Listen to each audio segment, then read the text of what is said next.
सोते जागते आदमी की कहानी। कृपा कर हमारे चैनल जंगल सफारी को सब्सक्राइब जरूर करें। धन्यवाद। खलीफा हारून रशीद के जमाने में बगदाद में एक धनी व्यापारी था। उसका एक ही पुत्र था जिसका नाम अबुल हसन था। व्यापारी बड़ा कंजूस था। वह धन एकत्र ही करता था, खर्च बहुत कम करता था। इसलिए जब वह मरा तो उसने बेहद धन दौलत छोड़ी। अबुल हसन का स्वभाव इससे उल्टा था। उसने जब पिता का धन पाया तो दोनों हाथों से खर्च करने लगा। उसने अपने मित्रों को खूब पैसा दिया। फिर उसने अपनी दौलत के दो भाग किए। एक से उसने मकान खरीदे जिनका किराया उसके सारे जीवन के लिए काफी था। दूसरे को उसने पूर्ववत रागर पर लुटाना शुरू कर दिया। उसके यहाँ हमेशा नाच गाना होता था और शराब चलती थी। वह अपने मित्रों के साथ अति मूल्यवान पात्रों में स्वादिष्ट भोजन करता था। नाच गाने की महफिलों के साथ भानर और अन्य लोग उसे तरह तरह के तमाशे दिखाते थे। इस प्रकार एक ही वर्ष में अबुल हसन ने अपने पिता का सारा संचित धन खर्च कर डाला। जब उसने मित्रों को दावतें देना छोड़ दिया तो उन्होंने भी उसके घर आना छोड़ दिया। यद्यपि वे सब अबुल हसन के कारण धनवान हो गए थे, तथापि उन्होंने खराब भावना प्रदर्शित की। वे उससे राह बात में मुंह चुराने लगे। अगर वह किसी को रोककर बात भी करता तो वह कोई बहाना बनाकर अपनी राह चला जाता। अबुल हसन को अपने मित्रों की इस मैत्री से बड़ा क्षोभ हुआ। अक्सर पछताया करता कि मैंने ऐसे लोगों पर क्यों धन लुटाया जिनकी आंखों में बिल्कुल शील नहीं है। एक दिन वह इसी चिंता में अपनी माँ के पास बैठा था। माँ ने उससे उदासी का कारण पूछा, क्योंकि वह साधारणतः प्रफुल्लित रहता था। वह कुछ न बोला तो माँ ने कहा, मैं जानती हूँ कि तुम्हें क्या दुख है। तुमने इस बीच बड़ी मूर्खता की कि अपना सारा धन लुटा दिया। मैं जानती थी कि तुम एक दिन धनहीन हो जाओगे। मैं तुम्हें तुम्हारी हरकतों से रोकती भी थी, किंतु तुम तो अपनी लफंगे दोस्तों के फेर में पड़े थे। तुमने मेरी बात नहीं मानी। अब वे स्वार्थी और नीच लोग तुम्हारी बात कहाँ पूछते होंगे। अबुल हसन ने कहा, वे मुझसे बात तो कम करते हैं किंतु वे नीच नहीं मालूम होते। संभव है कि वे अधिक व्यस्त हो गए हैं। मैं उनकी परीक्षा लेने के लिए उनसे ऋण मांगता हूँ। मुझे विश्वास है कि वे इससे इनकार नहीं करेंगे। ये कहकर वह एक एक करके उन सभी के पास गया और उनसे व्यापार आरंभ करने के लिए ऋण मांगने लगा। किंतु सबने टका सा जवाब दे दिया, यद्यपि वह धन जिस पर वे ऐश कर रहे थे अबुल हसन ही का था। उनमें से कई ने तो अबुल हसन को फटकार भी दिया। अब वह माँ के पास आकर बोला, तुम ठीक कहती थी। वे सभी बड़े दुष्ट और नीच हैं। मैं अब किसी व्यक्ति को मित्र नहीं बनाऊंगा। उसने अपने बचे हुए धन को संभाला, कुछ मूल्यवान गृह सामग्री बेचकर कुछ रुपया इकट्ठा किया और छोटा मोटा व्यापार शुरू किया। शाम को वह नदी के पुल पर चला जाता और एक परदेशी को घर ले आता, उसे स्वादिष्ट भोजन कराता और आधी रात तक उससे बातें करता। फिर सुबह उसे विदा करके कहता कि अब तुम कभी मेरे घर न आना। उसकी यह हरकत इसलिए थी कि उसे अकेले भोजन करने की आदत नहीं थी, इसलिए खाने पर किसी को साथ रखता। मैत्री वह करना भी नहीं चाहता था। उसके मेहमानों में से अगर उसे संयोगवश कोई व्यक्ति बाद में किसी स्थान पर मिल जाता था तो वह उसकी ओर से मुंह फेर लेता था, और अगर वह अबुल हसन से कुछ बात करना चाहता था तो यह ऐसा बन जाता जैसे उसे पहले कभी देखा ही नहीं हो। एक दिन अपनी दैनिक चर्या के अनुसार अबुल हसन पुल पर किसी अकेले परदेशी की प्रतीक्षा में बैठा था। इसी समय खलीफा हारून रशीद केवल एक दास को लेकर उधर से निकला। खलीफा का नियम था कि वह कभी कभी वेश बदलकर प्रजा का हाल देखने के लिए निकला करता था। इस समय भी उसे पहचानना संभव नहीं था। खलीफा के प्रशासन में मंत्रियों और अधिकारियों की कमी नहीं थी, किंतु वह प्रजा की कठिनाइयां अपनी आंखों से देखना चाहता था। इस समय खलीफा ने मोसिल के व्यापारी का रूप धरा था और किसी आकस्मिक दुखदायी स्थिति से निपटने के लिए एक विशालकाय दास भी अपने साथ रखा था। अबुल हसन ने यही समझा कि वह मोसिल से आने वाला कोई व्यापारी है।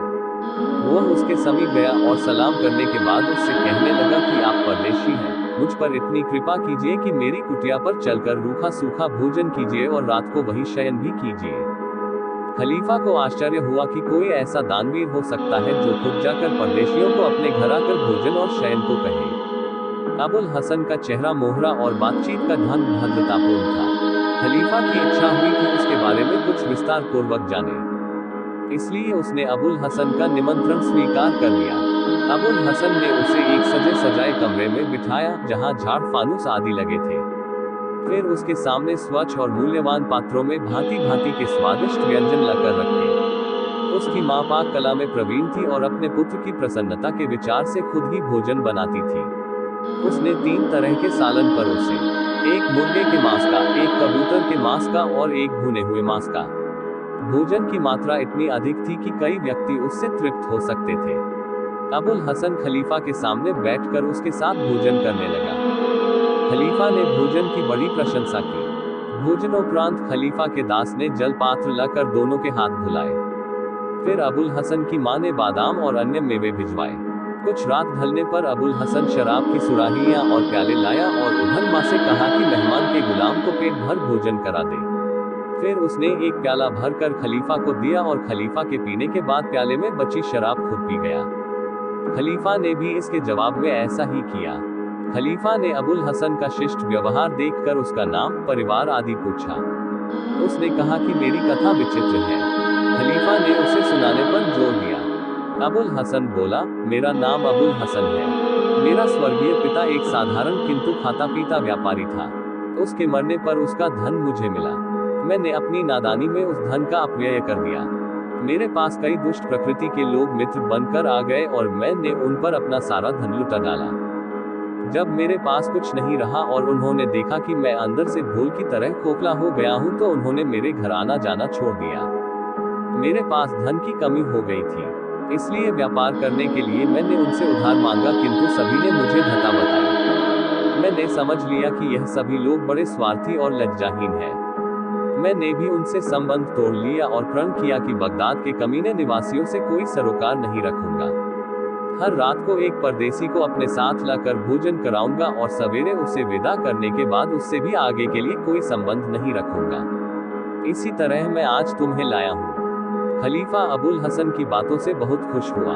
उसने कहा, भाई, तुमने यह बड़ा अच्छा किया कि ऐसे स्वार्थी और नीच मित्रों का साथ छोड़ दिया। अब तुम वास्तव में सुख से होंगे। तुम्हारी यह आदत भी बड़ी अच्छी है कि एक विदेशी को केवल एक रात के लिए मेहमान बनाते हो, फिर उससे कोई संबंध नहीं रखते। सच पूछो तो मुझे तुम्हारे भाग्य पर ईर्ष्या हो रही है। फिर वह काफी देर तक मैत्री वार्ता और हंसी मजाक करते रहे। फिर खलीफा ने कहा, अब सोना चाहिए क्योंकि कल मुझे बहुत दूर की यात्रा करनी है।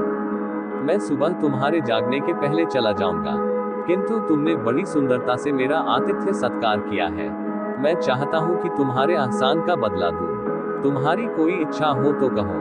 अबुल हसन ने कहा, मुझे भगवान ने मेरी जरूरतों से ज्यादा दिया है, मेरी कोई इच्छा नहीं। मेरा तुम पर कोई एहसान नहीं है।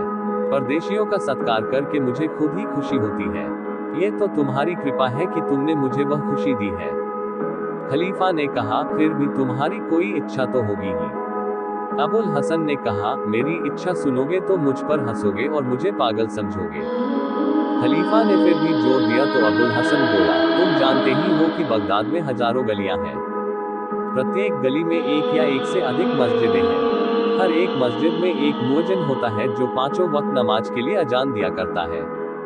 इस गली की मस्जिद का मुअज्जिन एक बूढ़ा है। वह बड़ी दुष्ट प्रकृति का आदमी है और मोहल्ले वालों की हानि करके और उन्हें कष्ट देने के उपाय सोचता रहता है। उसके 4 साथी भी हैं जो उसकी दुष्टता में उसका साथ देते हैं। वे उसी मुअज्जिन के घर में जाकर अपनी दुष्टतापूर्ण योजनाएं बनाते हैं। उन लोगों से सभी को कुछ न कुछ क्षति पहुंची है। मुझे भी उनकी वजह से परेशानी हो रही है। मुझे तो उन लोगों की सूरत देखकर भी घृणा होती है। खलीफा ने कहा, ये तो तुमने किस्सा बताया, अपनी इच्छा तो नहीं बताई। अबुल हसन बोला, अगर भगवान अपनी शक्ति से मुझे खलीफा हारून रशीद की तरह तख्त पर बिठा दे तो मैं इन 5 को यथोचित दंड दूंगा। खलीफा ने कहा, उन्हें क्या दंड दोगे? अबुल हसन बोला, बूढ़े को 400 कोड़े और उसके साथियों को 100 कोड़े लगवाऊंगा। खलीफा बड़ा विनोद प्रिय था। उसे मजाक का एक मौका मिला। उसने कहा, मित्र, मैं भी चाहता हूं कि ऐसे दुष्टों को ऐसा ही कठोर दंड मिले। ईश्वर की लीला अपरंपार है। कुछ असंभव नहीं कि तुम्हारी इच्छा पूरी हो और तुम 5 दुष्टों को यथोचित दंड दे सको। मैं तो व्यापारी मात्र हूं और वह भी परदेशी। मुझे अधिकार होता तो मैं उन लोगों को तुम्हारे हाथ से दंड दिलवाता। अबुल हसन ने कहा, तुम निश्चय ही मुझे पागल समझकर मेरा मजाक उड़ा रहे हो। भला मुझे ऐसा अधिकार कैसे मिल सकता है? खलीफा ने कहा, मैं मजाक नहीं उड़ा रहा, विशेषतः तुम्हारे जैसे उदार और शिष्ट व्यक्ति का कैसे मजाक उड़ाऊंगा जिसने मेरा ऐसा सत्कार किया है। खलीफा को तुम्हारी बात मालूम होगी तो वह भी तुम्हारी बात का समर्थन करेगा। फिर खलीफा ने कहा, अब सोना चाहिए, बहुत रात हो गई है। अबुल हसन बोला, ठीक बातें हैं, ये थोड़ी सी शराब रह गई है, हम लोग उसे खत्म कर दे फिर सोने के लिए जाएं। हाँ, एक बात कहनी है, सवेरे तुम्हारी आंख खुले तो मुझसे विदा लिए बगैर चले जाना और दरवाजा बंद कर जाना। खलीफा ने कहा, अच्छी बात है, लेकिन एक बात मेरी चलेगी, अभी तक तुमने प्याले भर भर कर शराब पिलाई है, यह बाकी बची शराब मैं तुम्हें पिलाऊंगा।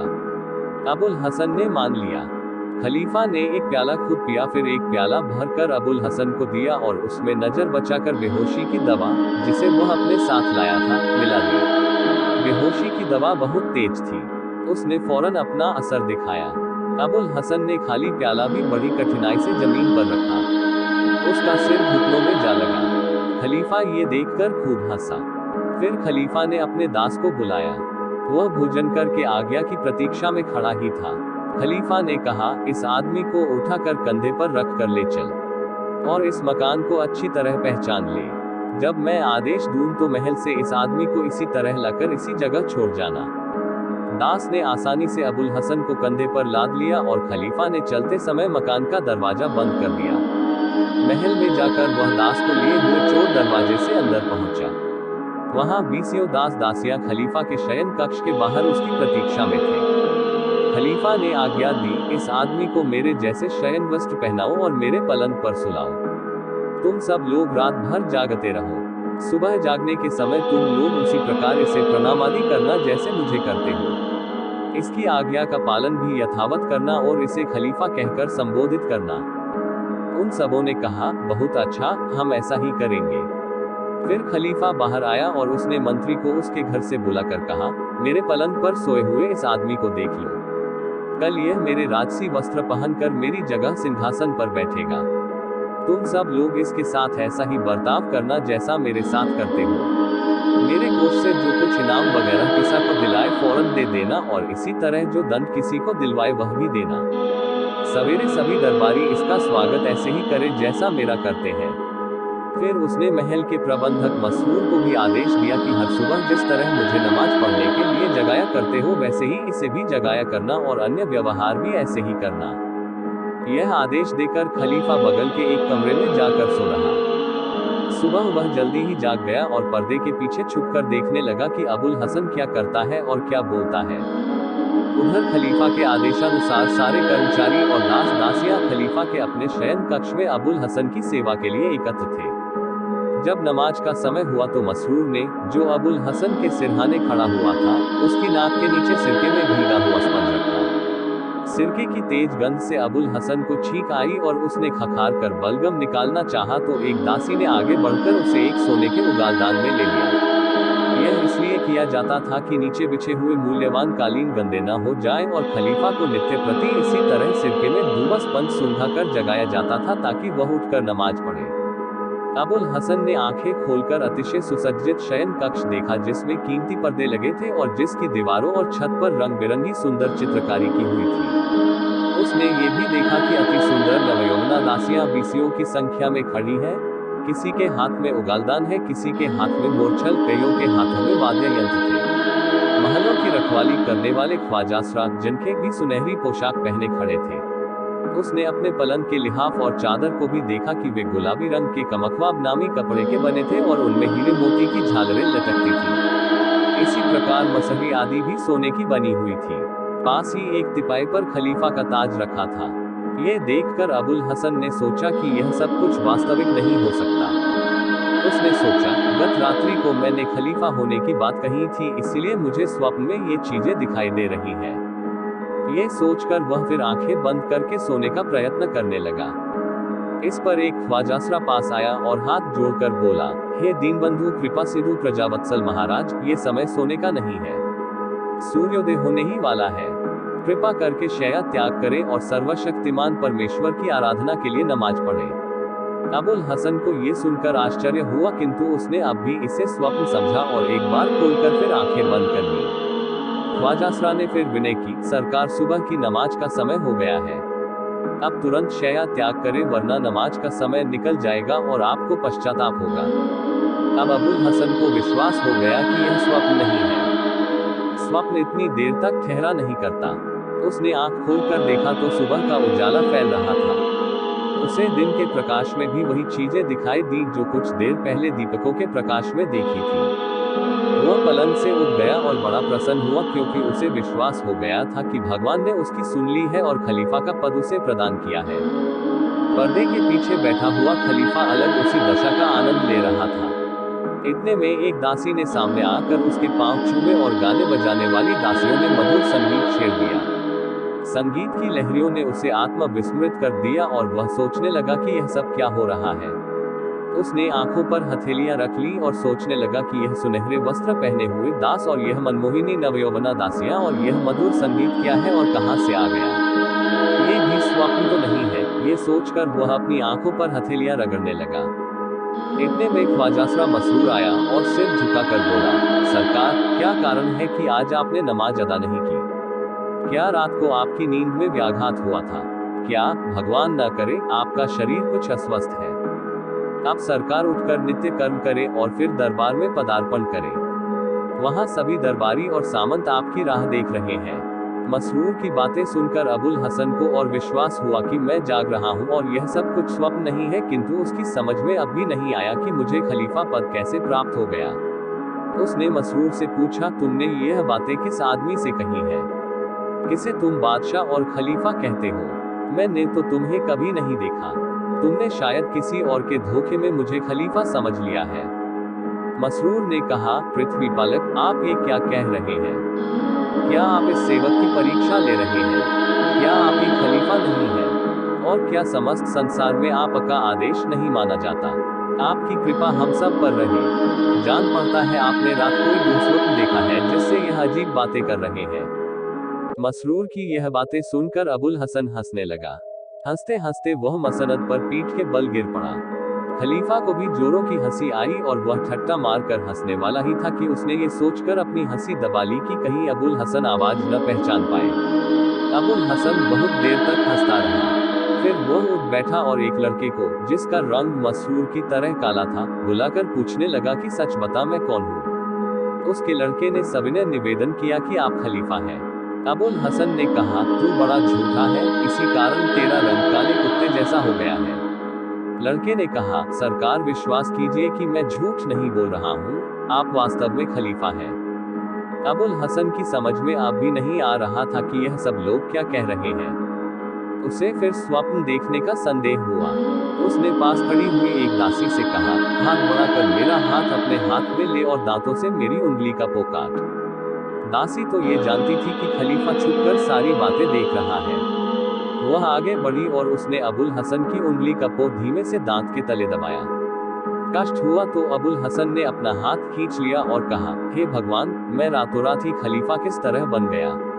फिर उसने एक बार और दासी से पूछा, तुझे भगवान की सौगंध है, सच कह कि क्या मैं वास्तव में तेरा स्वामी और खलीफा हूँ? उसने कहा, निस्संदेह आप हमारे स्वामी खलीफा हैं।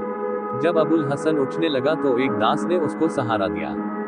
जब वह खड़ा हुआ तो सारे महल में जयघोष उठने लगा और सारे ख्वाजासराओं और दासियों ने आगे बढ़कर दुआएं दी कि भगवान आज दिन भर आप पर प्रसन्न रहे। अबुल हसन सोचता रहा कि यह क्या बात है, कल तक मैं अबुल हसन था, आज खलीफा कैसे बन गया? कैसे मुझे अचानक ही यह महान पद मिल गया? फिर सेवकों ने उसे राजसी परिधान पहनाया और दरवाजे तक दोनों ओर पंक्तिबद्ध होकर खड़े हो गए। शाही महल के प्रबंध कर ख्वाजासरा मसरूर उसके आगे चलता हुआ उसे दरबार तक ले गया। अबुल हसन दरबार के कक्ष के अंदर जाकर सिंहासन के समीप इस प्रतीक्षा में खड़ा हो गया कि उसे सिंहासन पर चढ़ाया जाए। दो बड़े सरदारों ने उसकी बांह पकड़कर सहारा दिया और उसे तख्त पर बिठा दिया। वह जो ही तख्त पर बैठा कि चारों ओर से सलामी की आवाजें उठने लगीं। वह ये जयघोष सुनकर बड़ा प्रसन्न हुआ। उसने अपने दाएं बाएं निगाह डाली तो देखा कि राज्य के बड़े बड़े सरदार सिर झुकाए और हाथ बांधे खड़े हैं। उसने एक एक करके सारे सरदारों का अभिवादन स्वीकार किया। फिर राज्य का मंत्री, जो सिंहासन के पीछे खड़ा था और दरबार का इंतजाम देख रहा था, अबुल हसन के सामने आया और फर्शी सलाम करके उसे दुआ देने लगा, भगवान आपको लाखों बरस की उम्र दे और सदैव अपनी कृपा आपके ऊपर बनाए रखे। भगवान करे कि आपके मित्र और शुभचिंतक सुखी और आपके शत्रु परास्त रहें। ये सब देखकर अबुल हसन को पूर्ण विश्वास हो गया कि मैं स्वप्न नहीं देखता, वास्तव में खलीफा बन गया हूँ। फिर मंत्री ने उससे कहा कि महल के बाहर सेना पंक्तिबद्ध खड़ी है, आप उसका निरीक्षण करें। अबुल हसन सारे सरदारों के साथ बाहर गया और उसने एक ऊंचे चबूतरे से फौज की सलामी ली। वह फिर दरबार में वापस हुआ और मंत्री ने प्रजा के आवेदन पत्र उसके सामने पेश किए। उनकी समझ में जैसा आया उसे वैसा ही फैसला किया। फिर मंत्री ने राज्य के समाचार सुनाने शुरू किए। अभी यह समाचार पूरे नहीं हुए थे कि अबुल हसन ने शहर के कोतवाल को बुलाया।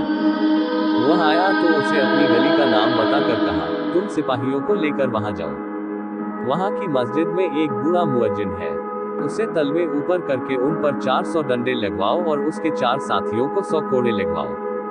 फिर उन सबों को ऊंट पर पीछे की ओर मुंह करवा कर नगर भर में फिराओ और ऐलान कराते जाओ कि जो लोग अपने पड़ोसियों को दुख पहुंचाते हैं उनका यही परिणाम है। इसके बाद 5 आदमियों को नगर से निष्कासित करो। कोतवाल ने जाकर चुपके से खलीफा से पूछा तो उसने इसकी अनुमति दे दी, क्योंकि उसे अबुल हसन पहले से उन सभी की दुष्टों की बातें बता चुका था। कोतवाल यह आदेश पाकर अबुल हसन की गली में गया और दरबार में आकर सूचना दी कि मैंने खलीफा का आदेश पूरा कर दिया है। अबुल हसन ने मुस्कुराकर उससे कहा, हम तुम्हारी मुस्तैदी से बहुत खुश हुए।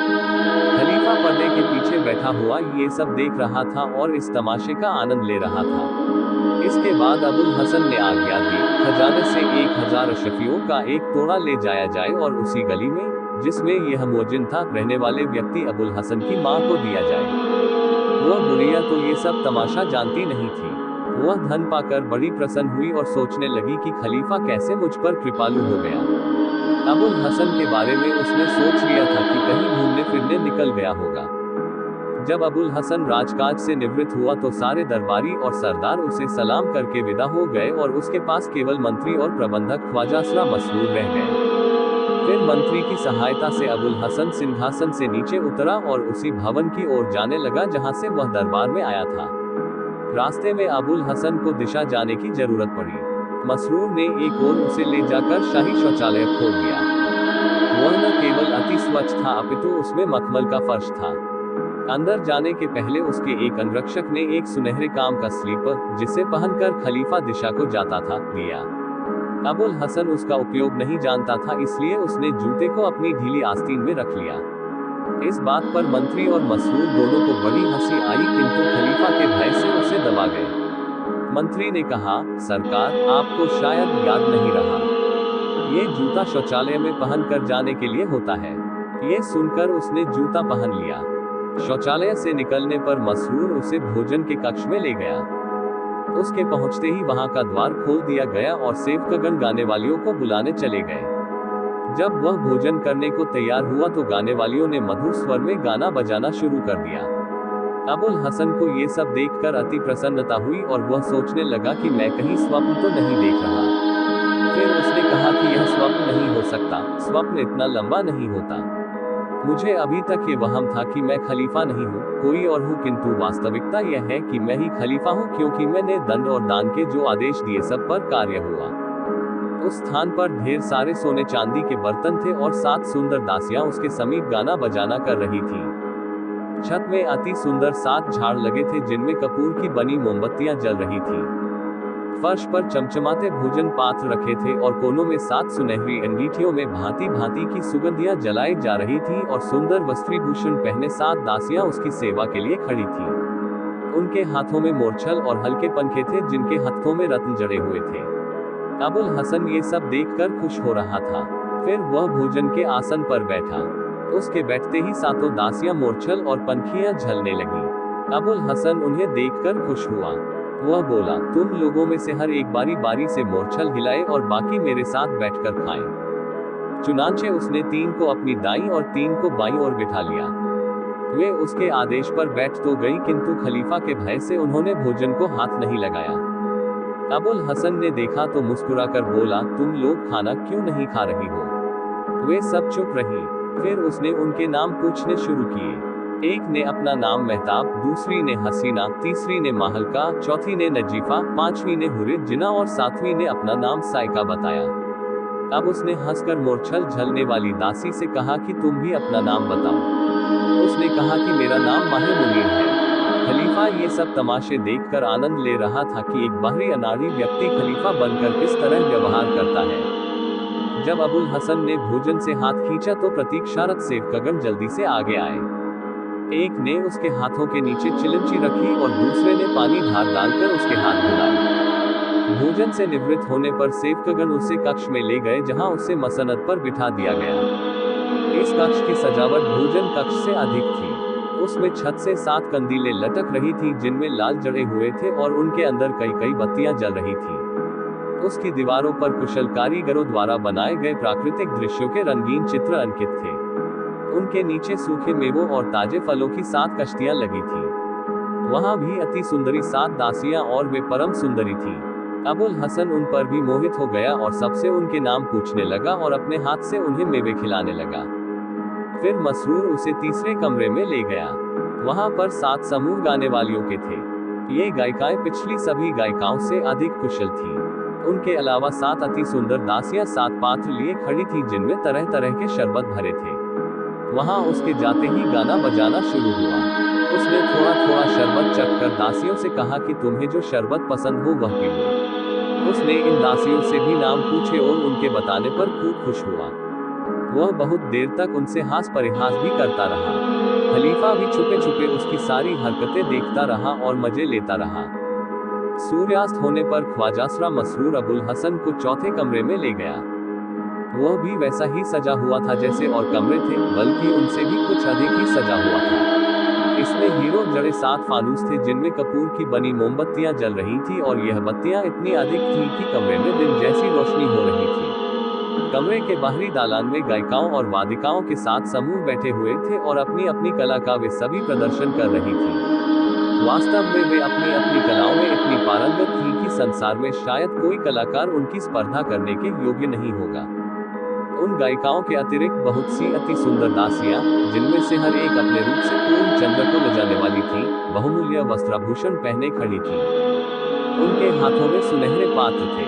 उनमें तरह तरह के कुलचे, मिठाइयां और अन्य प्रकार की गजक थी जिसे मद्यपान के साथ प्रयोग किया जाता है। कमरे में एक और चांदी की 7 सुराहियां शराब की रखी थी। उनके पास ही 7 प्याले बिल्ल और पत्थर के बने हुए रखे थे। बगदाद नगर की यह रीति थी कि जितने बड़े आदमी थे वे दिन में मद्यपान से परहेज रखते थे, बल्कि शराब का नाम भी अपनी जिह्वा पर नहीं लाते थे, किंतु रात को घरों में छुपकर मद्यपान जरूर करते थे। यही रीति खलीफा के महल में चलती थी। अबुल हसन जब इस मद्यपान के कक्ष में आया तो उसने देखा कि यहाँ की दासियां पिछले कक्षों की सभी दासियों से अधिक सुंदर और आकर्षक है। उसने उन्हें देखा तो देखता ही रह गया। उसकी आवाज भी गले में फंसने लगी क्योंकि वह उनके सौंदर्य से अत्यधिक अभिभूत हो गया था। उसका जी चाहने लगा कि उन सुंदरियों के साथ हास परिहास करूं, किंतु संगीत के स्वर इतने ऊंचे उठ रहे थे कि कुछ कहना सुनना मुश्किल था। अतएव उसने ताली बजाई, जिसका अर्थ था कि संगीत बंद हो जाए।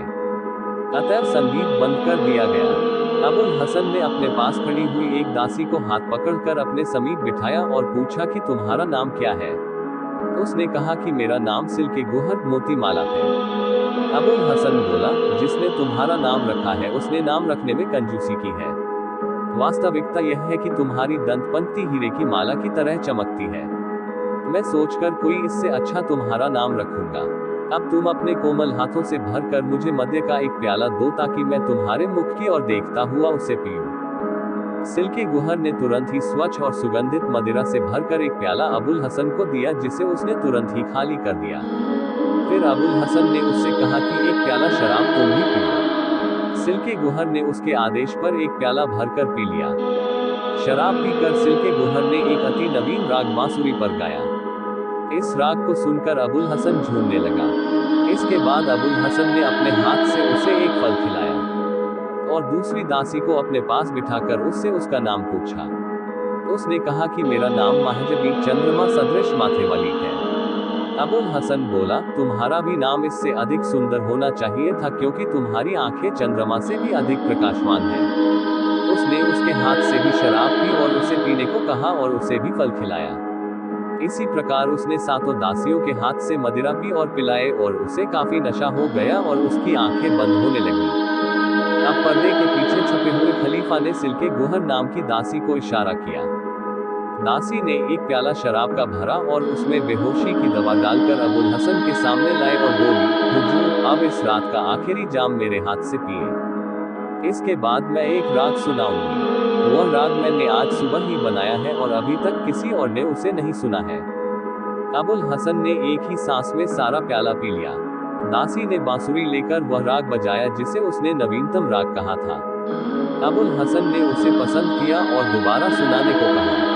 जब दासी ने दोबारा वह राग सुनाया तो अबुल हसन ने चाहा कि उसकी प्रशंसा करे, किंतु उस पर बेहोशी की दवा का पूरा असर हो गया, इसलिए उसके मुंह से आवाज न निकल सकी और वह मुंह खोलकर रह गया। उसकी आंखें बंद हो गईं और उसके हाथ पांव ऐसे ढीले हो गए जैसे किसी गश खाए हुए आदमी के हो जाते हैं। उसके हाथ से मद्यपान गिरने लगा जिसे एक दासी ने दौड़कर संभाल लिया। अबुल हसन बेहोश हो गया तो खलीफा पर्दे के पीछे से निकल आया। उसने अबुल हसन के शाही वस्त्र उतरवाए और उसके अपने कपड़े उससे पहनवा दिए। फिर उसने उसी विशालकाय दास को आदेश दिया कि इसे इसके घर में लिटा और वापसी में द्वार खुला छोड़ देना। वह उसे उठाकर महल के चोर दरवाजे से निकला और जैसा खलीफा ने कहा था वैसा ही किया। खलीफा ने वहां उपस्थित लोगों को कहा, यह आदमी भगवान से प्रार्थी था कि एक दिन के लिए खलीफा बन जाऊं तो गली के मुअज्जिन और उसके साथियों को दंड दूं। मैंने इसे यह अवसर दे दिया। सुबह बेहोशी दूर होने पर जब अबुल हसन की आंख खुली तो उसे आश्चर्य हुआ कि मैं इस साधारण घर में किस तरह आ गया। वह महल की दासियों सिल्के गुहर, मेहताब आदि को आवाज देने लगा कि तुम कहाँ मर गई हो, मेरी सेवा के लिए क्यों नहीं आती। जब कोई न बोला तो वह बड़ी ऊंची आवाज में उन्हें बुलाने लगा और नाराज होकर अनाप शनाप बकने लगा। उसकी माँ ये चीख पुकार सुनकर दौड़ी आई और उससे कहने लगी, बेटे, तुझे क्या हो गया है, तू किस पर बिगड़ रहा है। अबुल हसन ने बड़े घमंड से उसकी तरफ देखा और कहा, श्रीमती जी, आप किसे अपना बेटा कह रही हैं? माँ ने कहा, तू ही मेरा बेटा अबुल हसन है और किस आदमी को मैं बेटा कहूंगी। यह अजीब बात है कि 24 घंटे के अंदर तू मुझे भूल गया। अबुल हसन ने सहूलियत से कहा, देवी जी, तुम्हें कुछ भ्रम हुआ है। मैं अबुल हसन नहीं हूँ, मैं खलीफा हूँ। उसकी माँ ने कहा, हाय हाय बेटे, तुम कैसी बातें कर रहे हो, तुम अबुल हसन नहीं हो। अबुल हसन बोला, तुम बकवास किए ही चली जाती हो। मैं खलीफा हूँ और तुम मुझे अपना बेटा समझती हो।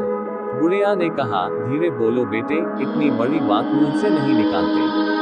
बगदाद के लोग तुम्हें पागल समझेंगे और तुम्हारी पिटाई कर देंगे। अबुल हसन ने कहा, खूब बातें करती हो तुम, पहले मुझे अपना बेटा बनाया, अब कह रही हो कि मैं पागल हूँ। मैं तुमसे कहता हूँ कि मैं पागल नहीं हूँ, मैं अपने पूरे होश हवास में हूँ। मैं खलीफा हूँ जिसे सब लोग अपने भूलों का स्वामी कहते हैं और जिसके अधीन दुनिया के सभी राजा महाराजा हैं। माँ बोली, हाय भगवान, मैं क्या करूँ, तुम्हारे सिर पर कोई भूत प्रेत सवार हो गया है या खुद शैतान तुम्हें बहका रहा है। भगवान तुम्हारी रक्षा करे। देखो, तुम अबुल हसन हो, तुम मेरी कोख से इसी घर में पैदा हुए हो। यहाँ की हर एक चीज को देखो और पहचानो। इसी घर पर तुम्हारा राज है, सारी दुनिया पर नहीं। खलीफा का पद तुम्हें न मिला है, न मिल सकता है।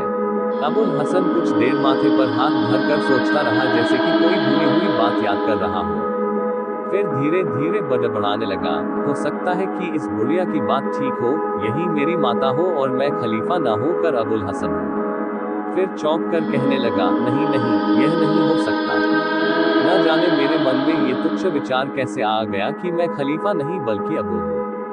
बुढ़िया ने सोचा कि शायद इसने कोई दुःस्वप्न देखा है जिससे अभी तक अच्छी तरह जाग नहीं सका है। उसने प्यार से पूछा, बेटे, क्या तुमने रात को कोई स्वप्न देखा है जो ऐसी बातें कर रहे हो? तुम्हें खलीफा बनने की खबर क्यों है? अबुल हसन ने डांट कर कहा, बुढ़िया, जबान संभाल कर बोल।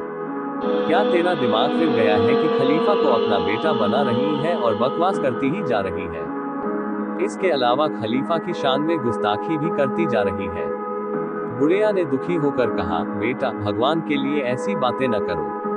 क्या तुमने गली के मुअज्जिन और उसके साथियों का हाल नहीं सुना कि उन्हें कैसी कड़ी सजा दी गई? मुअज्जिन को 400 कोड़े लगे और उसके 4 साथियों को 100 और फिर उन सबों को पीछे की ओर मुंह करके ऊपर बिठाकर शहर में घुमाया गया और फिर शहर से निकाल दिया गया।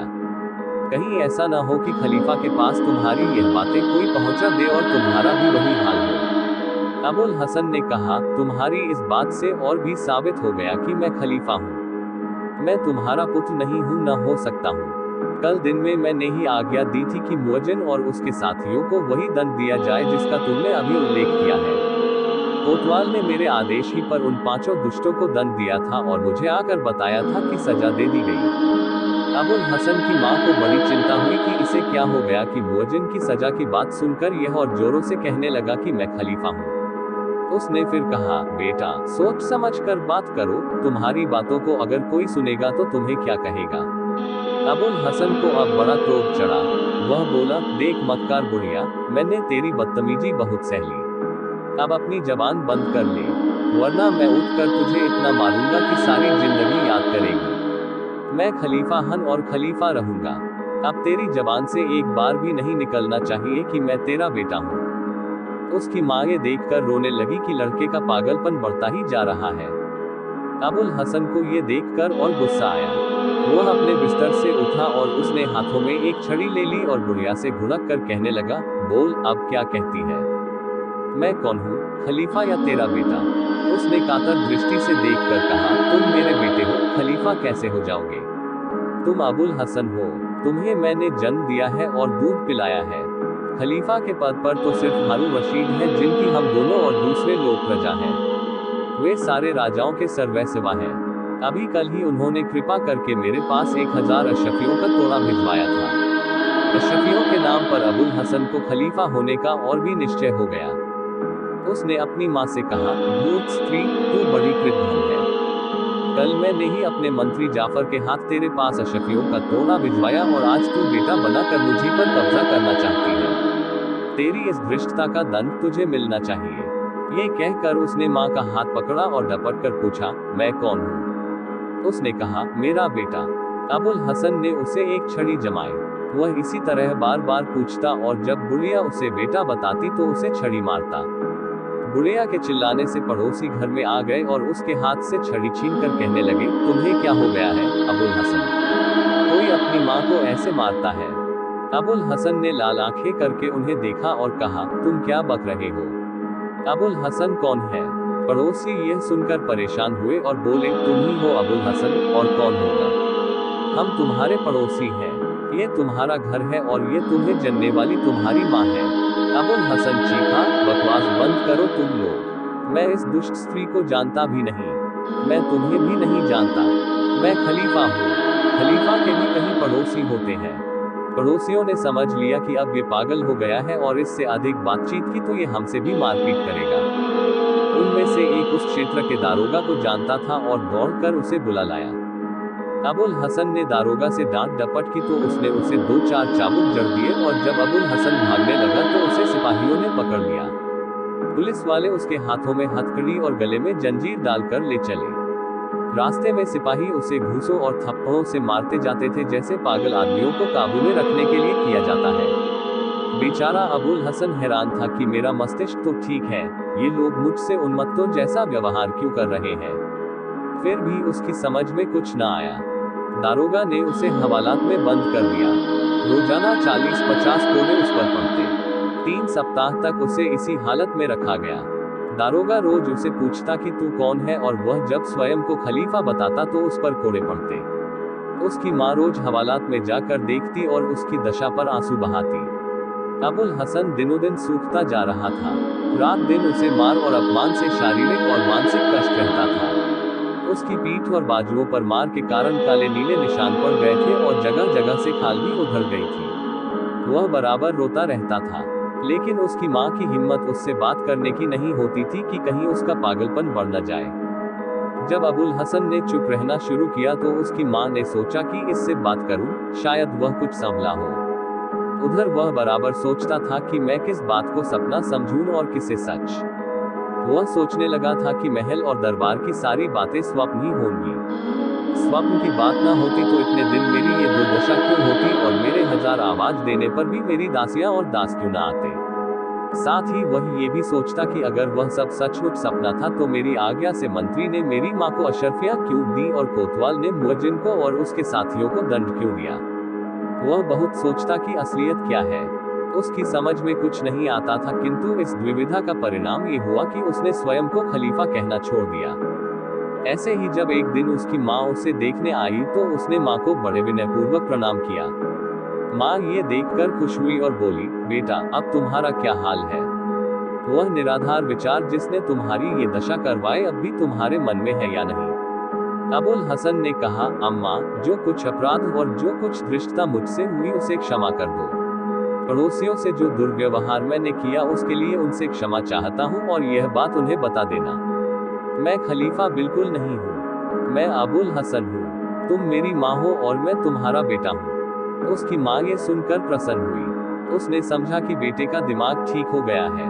वह कहने लगी, मेरे विचार से उस परदेशी के कारण ये सब हुआ जिसे तुम आखिरी बार घर लाए थे। वह जाते समय दरवाजा खुला छोड़ गया था जिससे शैतान ने आकर तुम्हें बहका दिया। अबुल हसन ने कहा, मैं तो समझता था कि मोसिल का वह व्यापारी द्वार बंद करके गया है, किंतु तुमने दरवाजा खुला देखा तो निश्चय ही शैतान ने आकर मुझे बहका दिया। अबुल हसन की मां ने दारोगा से कहा कि मेरा बेटा ठीक हो गया है तो उसने उसे छोड़ दिया। अब फिर अबुल हसन पहले की तरह कारोबार करने और रोज शाम को एक परदेशी का आदर सत्कार करके सुबह उसे विदा देने लगा। एक दिन वो पुल पर नए मेहमान की खोज में बैठा था कि खलीफा फिर मोसिल के व्यापारी के वेश में उसी दास के साथ वहां आया। अबुल हसन उसे दूर से देखकर जान गया कि यह वही मोसिल का व्यापारी है जिसके कारण मुझ पर इतनी मुसीबतें पड़ी। यही दरवाजा खुला छोड़ गया था जिससे शैतान ने आकर मुझे बहका दिया। वह डरकर भगवान से प्रार्थना करने लगा कि इस बार इसकी लाई हुई मुसीबत से मुझे बचा। उसके पास आने पर अबुल हसन उसकी ओर से मुंह फेरकर नदी की लहरों की ओर देखने लगा। खलीफा उसे खोज ही रहा था और इसलिए पुल पर आया था। खलीफा का इरादा था कि एक बार फिर उसे महल में ले जाकर तमाशा देखे। उसे जासूसों से ये भी मालूम हो गया था कि 3 सप्ताह तक अबुल हसन को हवालात में मार पड़ी है और उसके कष्टों का यथोचित प्रतिकार भी करना चाहता था। इसलिए खलीफा जाकर उसके पास खड़ा हुआ और बोला, सलाम अलैकुम। अबुल हसन ने अभद्र होकर कहा, भाड़ में जाए तुम्हारा सलाम अलैकुम। तुम अपनी राह लगो, क्यों मुझे परेशान कर रहे हो? खलीफा ने कहा, तुमने मुझे नहीं पहचाना। महीना भर हुआ कि तुमने अपने घर ले जाकर मेरी अभ्यर्थना की थी। अबुल हसन ने कहा, मुझे कुछ भी याद नहीं कि कब तुम मेरे घर आए थे। मैं तुम्हें नहीं जानता, अपनी राह चले जाओ। खलीफा ने समझा कि शायद यह इसलिए ऐसा व्यवहार कर रहा है कि एक व्यक्ति को एक ही बार ले जाने की प्रतिज्ञा कर चुका है। खलीफा ने कहा, आश्चर्य है कि तुम मुझे इतनी जल्दी भूल गए। ऐसा मालूम होता है कि तुम पर इस बीच कुछ ऐसी विपत्ति पड़ी है कि तुम बहुत उद्विग्न हो गए हो। अगर तुम मुझसे अपनी मुश्किल कहो तो मैं उसमें तुम्हारी सहायता का प्रयत्न करूंगा। अबुल हसन ने कहा, क्या सहायता करोगे?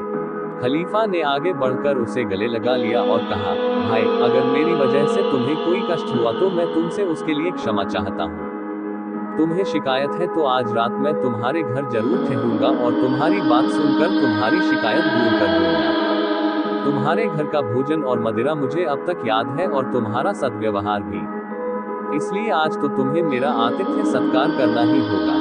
अबुल हसन ने कहा, भाई, मैंने पहले भी कहा और बार बार कहूंगा कि तुम चले जाओ। तुम अपना यह मायाजाल कहीं और फैलाओ। मैंने एक बार तुम्हें अपने घर ले जाकर बहुत दुख झेले हैं, अब और सहने की मुझ में शक्ति नहीं। भगवान के लिए मेरा पीछा छोड़ो। खलीफा ने उसे दोबारा गले लगाया और कहा, बड़े अफसोस की बात है कि मुझसे नाराज हुए चले जाते हो और इसका कारण भी नहीं बताते।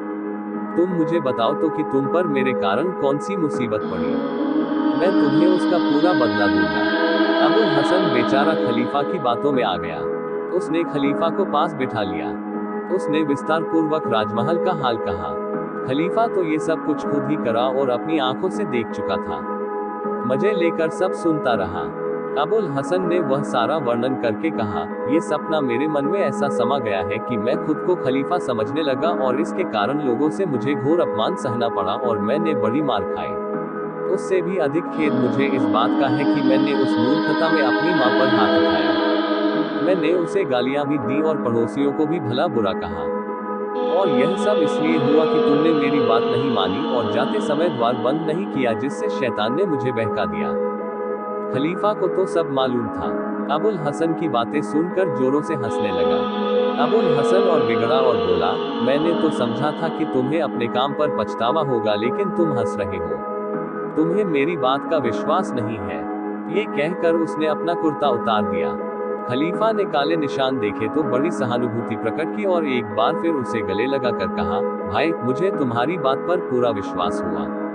तुम्हारी दुर्दशा पर मुझे बड़ा खेद है। मैं अपनी गलती मानता हूँ और उसका बदला भी दूंगा, लेकिन आज मैं तुम्हारा मेहमान अवश्य बनूंगा। यद्यपि अबुल हसन ने किसी व्यक्ति की दोबारा अभ्यर्थना न करने का प्रण किया था और इस आदमी के कारण उस पर घोर कष्ट भी पड़ा था, तथापि वह इस प्रकार उसके पीछे पड़ा कि अबुल हसन इनकार न कर सका और उसे लेकर अपने घर में आया। रास्ते में खलीफा ने कहा, तुम मुझ पर विश्वास रखो कि हर हाल में तुम्हारी भलाई की बात करूंगा। मैं तुम्हारा हितचिंतक हूँ और तुम्हें मुझ पर किसी तरह का संदेह नहीं करना चाहिए।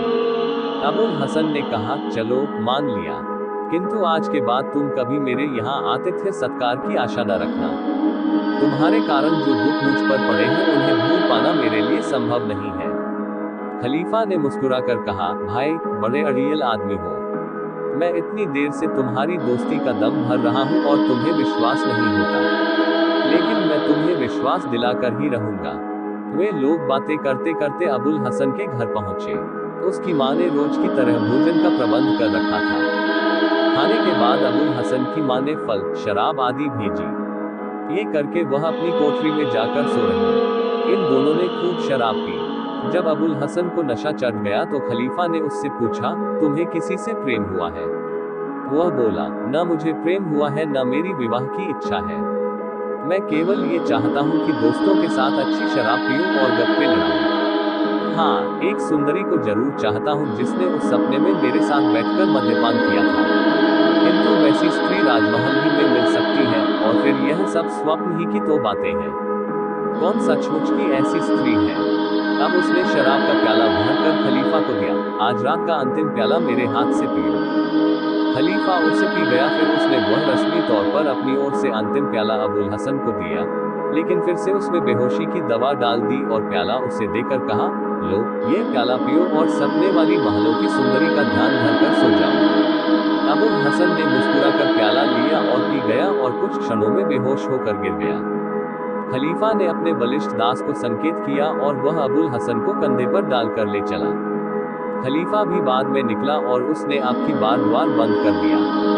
महल में पहुंचकर खलीफा ने दास से कहा कि इसे उसी कक्ष में ले जाकर लिटा दे जहां से उठाकर इसके घर ले गया था। फिर ख्वाजा सराउं जनखोब से कहा कि इसके वस्त्र उतार कर इसे मेरे कपड़े पहना दो। उन्होंने उसकी आज्ञा का पालन किया। खलीफा रात को एक कमरे में जाकर सो गया और सुबह होते ही अबुल हसन के कमरे के पास छुपकर बैठ गया कि उसका तमाशा देख सके। जब अबुल हसन पर से बेहोशी की दवा का असर हटा और उसकी नींद खुली तो वह फिर भौचक्का रह गया। उसने देखा कि वह न केवल अपना पुराना राजमहल वाला सपना देख रहा है, बल्कि वहां की हर चीज बिल्कुल वैसी ही रखी है जैसी उसने पहले देखी थी। यहाँ तक कि सोने का उगालदान भी वही रखा था। उसकी आंख खुलते ही वहां उपस्थित गायिकाओं ने सुर मिलाए और साजों पर गाना शुरू किया। विशेषतः नफीरी की आवाज पर तो अबुल हसन झूम उठा। उसने ये भी देखा कि उसके चारों ओर ख्वाजासा लोग खड़े हैं और उसके आदेश की प्रतीक्षा कर रहे हैं। उसने दालान पर हर तरफ नजर दौड़ाए और पहचान गया कि पिछली बार भी सपने में यही दालान देखी थी। फिर खलीफा के इशारे पर गाना बंद हुआ, क्योंकि वह अबुल हसन की बातें सुनना और उसकी हरकतें देखना चाहता था। अबुल हसन ने स्वप्न से जागने के लिए दांत से अपनी उंगली काटी और कहने लगा, अजीब मुसीबत है। मैं वही सपना फिर देख रहा हूँ जो मैंने पिछली बार देखा था और जिसके कारण मुझ पर हवालात में इतनी मार पड़ी। कल मैंने जिसे मेहमान बनाया था उसने फिर बदमाशी की। उसी के कारण पिछली बार मैंने वह सपना देखा जिससे महीना भर मेरी दुर्दशा होती रही। इस बार मैंने ताकीद की थी कि दरवाजा बंद कर जाना, किंतु वह दुष्ट फिर दरवाजा खोलकर चला गया, जिससे मुझे शैतान ने बहका दिया। मुझे फिर ऐसा सपना दिखाई दे रहा है जिससे मैं स्वयं को खलीफा समझूं और दोबारा अपमान सहन करूं। हे भगवान, मुझे शैतान के जाल से बचा। ये कहकर उसने आंखें बंद कर ली और बहुत देर तक लेटा रहा ताकि सपना समाप्त हो जाए। किंतु जब आंखें खोली तो सभी वस्तुएं यथावत देखी। उसने फिर आंखें बंद कर ली और भगवान से प्रार्थना करने लगा कि मुझे शैतान की माया से बचा। वह शायद इसी तरह पड़ा रहता, किंतु खलीफा के इशारे से उसे दास दासियों ने चैन न लेने दिया। आरामे जा नाम की एक सुंदर दासी, जिसे पहले भी अबुल हसन ने बहुत पसंद किया था, उसके निकट आकर बैठ गई और बोली, ऐ सारी दुनिया के मालिक, दासी का अपराध क्षमा हो। मेरी प्रार्थना है कि आप निद्रा त्याग करें। ये समय सोने के लिए नहीं है। सूरज निकल आया है। अबुल हसन ने डांट कर कहा, भाग जा शैतान यहाँ से। दासी का रूप धर कर आया है और मुझे खलीफा कहकर बहका रहा है। आरामे जा बोली, यह क्या फरमा रहे हैं सरकार? आप खलीफा नहीं तो कौन है? आप ही सारे संसार के मुसलमानों एवं अन्य धर्मावलंबियों के स्वामी हैं और मैं आपकी एक तुच्छ दासी हूँ। लगता है आपने रात कोई दुस्वप्न देखा है। आप आंखें खोलें, आपका भ्रम दूर हो जाएगा। रात को आप बहुत देर तक सोए और हमने आपके शयन में विघ्न डालना उचित न समझा, इसी बीच आपने सपना देखा होगा। अबुल हसन ने आंख खोली तो सारी दासियों को फिर मौजूद पाया। इस बार वे उसके अति निकट आ खड़ी हुई। फिर आरामे जा कहने लगी, हुजूर, ये समय आपके जागने का है, देखिए उजाला हो गया है। अबुल हसन ने आंखें मलकर कहा, तुम मुझे खलीफा क्यों कह रही हो? मैं अच्छी तरह जानता हूँ कि मैं खलीफा नहीं हूँ, मैं अबुल हसन हूँ। आरामे जा बोली, हम लोग किसी अबुल हसन को नहीं जानते। हम आपको जानते हैं जो हमारे स्वामी और खलीफा हैं। हाँ, आप यह न कहें कि मैं खलीफा नहीं हूँ। अबुल हसन ने चारों ओर नजर दौड़ाए और बोला, हे भगवान, इस सपने की तो सभी चीजें जैसी की तैसी दिखाई दे रही हैं। क्या फिर तेरी यही मर्जी है कि यह स्वप्न मेरा दिमाग फेर दे और मैं पहले जैसे दुख उठाऊं और मार खाऊं? खलीफा को ये सब सुनकर बड़ी हंसी आ रही थी, किंतु उसने हंसी पर काबू रखा। अबुल हसन उपर्युक्त बातें कहकर फिर आंखें बंद करके लेट गया।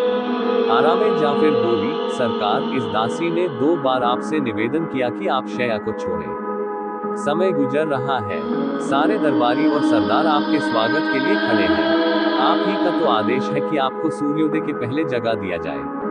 फिर उसके इशारे से दोनों और दो दासियों ने उसके बाजू पकड़कर उसे उठा दिया और उसे लगकर मसनद पर बिठा दिया और स्वयं उसके सामने आकर्षक नृत्य और गान करने लगी। साथ ही चारों ओर से कुशल वादकों ने बाजे बजाने शुरू कर दिए। अबुल हसन ये सब देखकर सोचने लगा कि कहीं सचमुच तो ऐसा नहीं कि मैं वास्तविक खलीफा हूँ और मैंने हवालात में बंद होने और मार खाने का सपना ही देखा हो। वह इस बात को पूछना चाहता था, किंतु गाने बजाने का बहुत शोर हो रहा था। उसने हाथ के इशारे से नाच गाना रोका और अपने आगे नाचती हुई दासी महलका को पास बुलाकर पूछा, सच बता कि मैं कौन हूँ? वह बोली, आप बार बार हमारी परीक्षा क्यों ले रहे हैं? आप निस्संदेह खलीफा हैं। आप कुछ अधिक सोए रहे और आपने कोई सपना देखा है। कल ही आपने 5 आदमियों को सजा दिलाई और एक वृद्धा के पास अशर्फियां भेजी। फिर आप भोजन कक्ष में गए और अमुक अमुक वस्तु का स्वाद लिया। फिर आपने फल खाए और हम लोगों के हाथों से मद्यपान किया और हमारा गाना सुनते हुए अपने पलंग पर सो गए। सुबह आप बहुत देर से उठे हैं। अन्य दासियों और ख्वाजासराओं ने भी महलका की बात का समर्थन किया और सब के सब कहने लगे, अब आप उठें। नमाज का समय अभी नहीं बीता है। नमाज पढ़े और दरबार करें। अबुल हसन ने दासियों से कहा, तुम सब झूठी और मक्कार हो। तुम्हें भगवान ने रूप और कलाएं तो प्रदान की है, किंतु तुम में झूठ बोलने की आदत भी डाल दी है।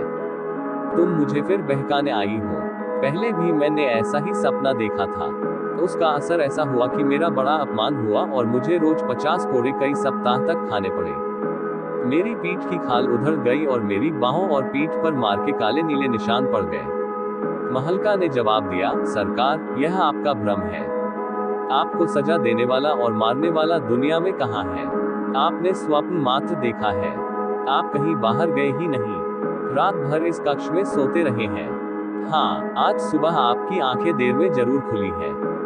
अबुल हसन ने सिर थाम कर कहा, शायद तू ठीक कहती है। जब मैं इस महल से बाहर ही नहीं निकला तो ये सब सपना ही होगा। किंतु उसका संदेह नहीं गया। वह सोचता रहा कि वास्तविकता क्या है, मैं खलीफा हूँ या अबुल हसन? मैं मार खाने को सपना समझूं या इस सब को जो मैं देख रहा हूँ? फिर उसने ऊपर के कपड़े उतारे और अपनी बाहों पर पड़े मार के निशान देखे। उसने दासियों को यह निशान दिखाकर कहा, भूर देखो। कहीं सोए हुए आदमी के बदन पर ऐसे मार के निशान पड़ते हैं जिन्हें दबाने से दर्द हो। अब तो यह निश्चित हो गया कि मैं खलीफा अलीफा नहीं, केवल गरीब अबुल हसन हूँ। कोई विश्वास नहीं कर सकता कि किसी पर सपने में मार पड़े और उसके शरीर पर मार के वास्तविक निशान पड़ जाए। फिर भी उसे वर्तमान दृश्यों के स्वप्न होने को सिद्ध करना था। उसने एक दासी से कहा, तू मेरी उंगली में काट खा। खलीफा के इशारे से दासी ने उसकी उंगली में जोर से दांत गड़ा दिए। अबुल हसन ने चीखकर उंगली खींची। इसके साथ ही जोर से बाजे बजने लगे। अबुल हसन के मस्तिष्क ने इतने सोच विचार और इतने उलझन के बाद काम करना बंद कर दिया था। उसने कुर्ता भी नहीं पहना और जब दासियों ने गाने के साथ नाच शुरू कर दिया तो वह उठकर सिर्फ पजामा पहने हुए उनके साथ नाचने लगा। वह बराबर ताली बजा रहा था और नृत्य की भंगिमाओं में कभी इधर झुकता था, कभी उधर और बराबर थिरक रहा था। कभी वह इतना झुकता कि दोहरा सा होता जाता, कभी पीछे की तरफ झुक जाता। संक्षेप में यही कहना चाहिए कि कोई मस्खरापन ऐसा नहीं बचा जो अबुल हसन ने नाचती और हंसती दासियों के आगे न किया हो। खलीफा अब हंसी न रोक सका, लेकिन अबुल हसन अपनी धुन में वह हंसी न सुन पाया। कुछ देर हंसने के बाद खलीफा ने पुकार कर कहा, बंद कर अबुल हसन, क्या तू हंसाते हंसाते मुझे मार ही डालना चाहता है? खलीफा के बोलते ही नाच गाना और बाजे बंद हो गए। अबुल हसन भी नाच रोक कर देखने लगा कि आवाज किस ओर से आई और किसने मुझे नाम लेकर पुकारा। खलीफा को देखकर उसने कहा, अच्छा तो आप ही व्यापारी बने हुए थे। फिर वह अपनी दशा देखकर कुछ लज्जित हुआ और उसे लगा कि खलीफा ने उसके साथ मजाक किया है। फिर उसने कहा, सरकार आप ही तो 2 बार मोसुल के व्यापारी बनकर आए थे और आप ही के कारण मुझ पर हफ्तों मार पड़ी। खलीफा ने कहा, तुम ठीक कहते हो, किंतु अब मैं तुम्हारे साथ इतनी भलाई करूंगा कि सभी पहले वाले कष्ट भूल जाओगे। ये कहकर खलीफा ने आदेश दिया कि अबुल हसन को दरबारियों जैसे वस्त्र पहनाए जाएं। अबुल हसन ने कहा, सरकार ये तो बताएं कि मेरे साथ यह सलूक क्यों किया गया? खलीफा ने कहा, देखो मैं हर महीने की पहली तारीख को वेश बदलकर प्रजा के बीच जाता हूँ। महीने भर पहले तुमने मेरा अच्छा आतिथ्य सत्कार किया और तभी तुमने कहा कि अगर एक दिन को खलीफा बन जाऊं तो मुअज्जिन और उसके साथियों को कोड़े लगवाऊं। इसलिए मैं तुम्हें बेहोश करके यहाँ ले आया और एक दिन के लिए खलीफा बना दिया। किंतु इससे तुम वाकई अपने को खलीफा समझने लगे और सबसे मारपीट करने लगे। तभी तुम्हें हफ्तों मार पड़ी। कल रात को फिर मैं तुम्हारे घर से तुम्हें बेहोश करके ले आया कि तुम कुछ और तमाशा दिखाओ। अबुल हसन ने कहा, पृथ्वी पालक, अब मुझे कोई शिकायत नहीं है। यदि आपके मनोरंजन के लिए मुझ पर मार पड़े तो मैं इसे अपना सौभाग्य समझूंगा, किंतु आपसे एक निवेदन करना चाहता हूँ। मुझे अनुमति दीजिए कि मैं आपका सेवक बनकर रहूं, हमेशा मुझे आपके पास आने की अनुमति हो। खलीफा ने कहा, मैंने तुम्हारी प्रार्थना स्वीकार कर ली। तुम जब चाहो मेरे पास आ सकते हो, तुम्हें कोई नहीं रोकेगा। ये कहकर खलीफा ने उसे दरबार की नौकरी दे दी और उसका मासिक वेतन 1000 अशरफी नियत कर दिया। जब खलीफा दरबार को गया तो अबुल हसन अपनी माँ के पास गया। उसने बताया कि मैंने पहले भी कोई स्वप्न नहीं देखा था, बल्कि खलीफा ने अपने मनोरंजन के लिए मेरे साथ ये किया और अब 1000 अशरफी मासिक पर मुझे अपना दरबारी बनाया है। ये समाचार उसके पड़ोसी में नहीं, सारे नगर में फैल गया। उस दिन से अबुल हसन रोज दरबार में जाया करता और अपनी बकवास और मस्खरेपन से खलीफा का जी बहलाया करता। एक दिन खलीफा ने उसे महल में जाकर मलिका जुबैदा से मिलाया और फिर वह अक्सर मलिका के पास भी आने जाने लगा। एक दिन मलिका जुबैदा ने खलीफा से कहा, यह अक्सर महजबीन नाम की दासी को बड़े प्यार से देखा करता है और वह भी इससे राजी मालूम होती है। कहिए तो दोनों का विवाह करवा दे। खलीफा ने कहा, ये तो तुमने मेरे मन की बात कह दी। मैंने इससे वादा भी किया था कि तुम्हें मनचाही स्त्री दूंगा, किंतु अभी तक ये न जान पाया कि इसे कौन स्त्री पसंद है। फलतः अबुल हसन का महजबीन से विवाह कर दिया गया। महजबीन मलिका जुबैदा की प्रिय दासी थी, इसलिए उसने खूब दहेज महजबीन को दिया। खलीफा ने भी अबुल हसन की शादी पर खूब धूमधाम की। अबुल हसन अपनी पत्नी को खलीफा के दिए हुए मकान में ले गया। दोनों ने कई रोज तक वहां अपने तौर पर खूब जश्न किया। फिर दोनों पति पत्नी आराम से रहने लगे। वे सिर्फ उसी समय एक दूसरे से अलग होते जब अबुल हसन दरबार में जाता और महजबीन मलिका जुबैदा के पास उसकी संगिनी बनकर जाती। अबुल हसन महजबीन के सानिध्य में इतना मस्त हो गया कि उसे खर्च की कोई परवाह न रही। दोनों अच्छे से अच्छे कपड़े पहनते, बढ़िया भोजन करते और शराब पीते और दास दासियों और ख्वाजासराओं को, जो उनके घर आया करते थे, बगैर खिलाए पिलाए नहीं आने देते थे और साथ ही उन्हें वापसी में उत्तम उत्तम वस्त्र और अच्छा इनाम देते। वे तरह तरह के मूल्यवान मेवे, अचार, मुरब्बे आदि प्रयोग करते और खाते समय गायन वादन आदि का भी प्रबंध करते थे। इस प्रकार उन्होंने अमीर उमरा की तरह रहना शुरू किया, यद्यपि उनकी आय इतनी न थी। रसोइयों और सेवकों ने उनका ये हाल देखा तो खुद भी लूट शुरू कर दी। एक दिन रसोइये ने आकर खर्च का हिसाब दिखा कि इतना बनियों का उधार हो गया है। कुछ देर में तोशाखाने के अध्यक्ष ने बताया कि बजाजों से इतने इतने के कपड़े उधार लिए गए हैं। अबुल हसन और महजबीन ने अपने पास का सारा नकद रुपया दे दिया, फिर भी बहुत सा कर्ज बाकी रहा। अबुल हसन ने खलीफा से वादा किया था कि वेतन के अलावा कुछ नहीं मांगूंगा। शादी में जो मिला था वह उसने माँ को दे दिया था। वह कहीं से कुछ नहीं मांग सकता था।